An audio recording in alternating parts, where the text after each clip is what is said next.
commodity futures and forex charts are great to analyze with a focus on price action, since volume isn't readily available like on stock or cryptocurrency charts. Now watch closely as a possible uptrend is in development, following a recent bullish move in the approximate 17 to 1650 range, along with support from a descending trend line. This turns out to be an asymmetrical declined head and shoulders from a downward channel. The upper boundary did lose some influence, as is usually the case when a channel is breached. However, in this case, the channel's lower boundary remains especially strong due to being part of a head and shoulders pattern. Even though the neckline is slanted, it does a good job of identifying a dynamic resistance range that is now more clearly identified as the 1590 to 1650 range. The trend lines now appear less steep in the medium to long-term context. They just looked steep due to the distortion of the large red candle that ended February. Unlike most head and shoulders, this one is partly in a continuation context.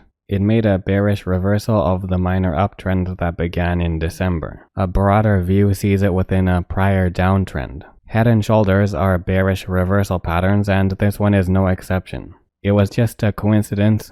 The minor uptrend it reversed was a bounce that was part of a larger downtrend.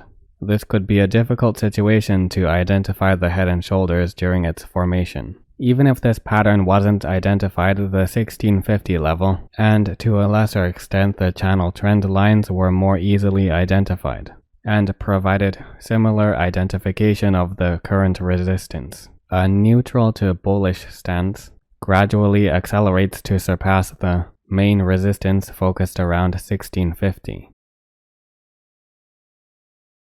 This was indeed an ascending triangle, and the 1760 and 1895 levels, along with a higher descending trend line, now help in identifying upcoming resistance to the recent bullish break. The bullish surge is strong, but a delay is normal due to the first resistance level. A minor drop is acceptable as long as it doesn't breach the 1650 to 1590 range. That was the ascending triangle's resistance range. This now acts as a key support for the progressing uptrend. Resistance is stiff, but bullish momentum holds the line that is the 1760 level.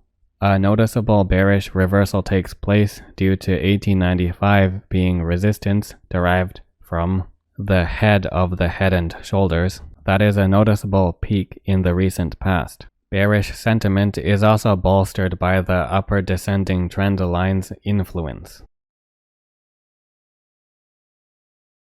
Not much progress was made, so the 1650 to 1590 range didn't even come back into play, as bullish continuation sentiment prevented the completion of a potential small flat head and shoulders. This is why it is important to wait for short-term developments to unfold. A downswing at 1895 and the descending trend line are strong bearish signs in the short, medium, and long-term perspectives, but that doesn't guarantee a large drop, especially if the first support at 1760 isn't breached after a long pause. July has started with 3 methods rising price action, for even more bullish context and potential to surge higher. A delayed flat range that soon inclines is more easily seen in hindsight. Naturally, if the market stalls for too long in breaching the neckline after the right shoulder forms, it can put doubt into the early downtrend. It was certainly a strong continuation, but not a sustainable trajectory. A small but volatile downward slanted double top forms, and makes a sharp correction towards the 23 area where a clear triple bottom forms. This slows the downtrend and avoids quick contact with the uptrend line from the ascending triangle that provides a clear guide to assess the longevity of the longer-term uptrend.